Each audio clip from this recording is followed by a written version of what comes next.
Hi everybody, and welcome back to the Basement Game Room in all of its glory. Today, we'll be discussing a history lesson, specifically PlayStation-related history. So, what is this dude going to talk about? Is he going to talk about the rise of Sony? No. Is he going to talk about how Nintendo pretty much literally gave birth, well, first it inseminated itself with Ken Sugaragi, but then birthed out its own rival? No. Even though it's an interesting tale? No. What about how innovative the Sony PlayStation could use CD-ROMs and, how it can fart out 360,000 polygons per second? No. Well, what the hell is he going to talk about? The packaging. So here is your typical PlayStation 1 plastic jewel case. It's the same plastic jewel case that most people use, or at least most manufacturers of music CDs used. You have your front case, you have your DVD holder with artwork in the back, you have your manual, which also functions as the front artwork. If I could just jam it. This is a newly opened sealed game that I have. So here's the case. So this is an open. This must be an opening cut and open, or open and shut, whatever the hell it's called, case, right? No. In fact, the jewel cases for Sony PlayStation games used to be a lot different. Here is my copy of Jumping Flash. Noticed how it's significantly taller. In fact, it's almost about half as big as a standard PlayStation 1 jewel case. Notice how it has a cardboard front and a rigid plastic spine. You open it up, has printed inlays in the cover. In fact, it is pretty much entirely made of plastic. And of course the case is held here, and this is where the manual would have gotten if this thing had a manual. Of course it got released with a manual, I just don't have it. However, Sony did this one weird thing, and it's a weird thing that happens with all the successful consoles out there. It sells a shit ton. So Sony had this issue where they weren't producing enough cases to sell enough games, so they decided to cut costs and go with a cardboard case. In fact, all of it is cardboard. The ridge over here is now flat. It is now a piece of artwork. You have this. There's no longer any clips for a manual, so it just sort of floats around. And the case is actually, the CD holder is actually a piece of plastic that is hot glued to the back of this case. How I figured this out was because I obtained a copy of Wipeout, and the disc holder got loose. And so Sony managed to cut costs without cutting any of the functionality out of a jewel case that you would want in a game that contains a CD. However, Sony was still having a lot of issues with supply and demand, and later this would evolve into the huge drought of memory cards for the PS2, but hold up. And so they called their friend Sega over, and by the way, here is a Sega CD jewel case. And the reason I'm showing a Sega CD jewel case is that I don't own a Saturn, mostly because Saturns, while the console itself isn't too expensive, the games are. Most good Saturn games, including the hidden gems, are all hella expensive. In fact, the only thing that is remotely cheap for the Saturn is Virtua Fighter or sports games. I'm not kidding. Go on LukeyGames.com and you'll notice that those Saturn games are hella expensive, even for Lukey Games standards. So anyway, here is the front of the jewel case. It has a plastic, very finely corrugated spine. You have your manual that obviously works as the front artwork. Then you have more plastic. You have the CD holder, which is sort of ingrained into the plastic. There's 4 little nubs right here where you can use to put a block of foam in to better secure the disc.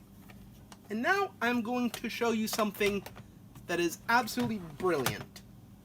Here is a PlayStation 1 jewel case, but notice how it's oddly familiar, such as the finely corrugated plastic siding, the size of the jewel case, the fact that it's a big clear plastic shell. Notice how the manual is of a similar size to what you would find on a Sega CD. Hold on, the manual is... Who put the manual in like this? Sorry, these are all unscripted, by the way. I'm just running off the top of my head. Notice how the CD holder is in the same spot, with the same 4 knobs to hold the same block of styrofoam, which, to my knowledge, hasn't been shipped with a Sony PS1 game. What if I told you that these 2 cases are the exact same? Here's how that happened. So, Sony was so successful, they were outstripping their supply of discs. Now, discs themselves are easy to produce.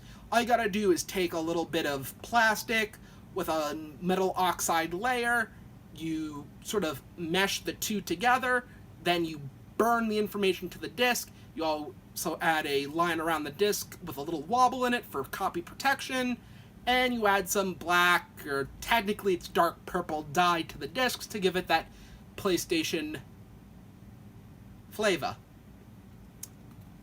So, Sony was having trouble not making discs, but making the packages for the discs. So that way the discs could be neatly placed on store shelves, and once purchased, neatly stored on gamers' shelves. Unless you're a collector, where in that case, you're going to put it in another case that has a arbitrary number to it, and yes, I just shat all over people who grade their video games.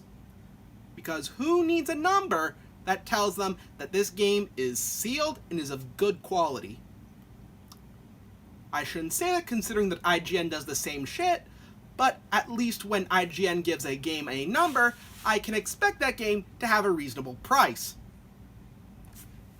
So, Sony contacted Sega and asked for a bunch of these, so that way they can make these.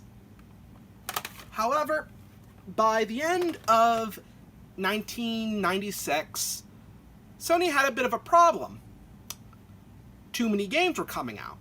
And because Sony was beginning to snowball in obtaining all these third-party developers, buying up all these studios to make first and second-party games, what ended up happening was there was way too many games.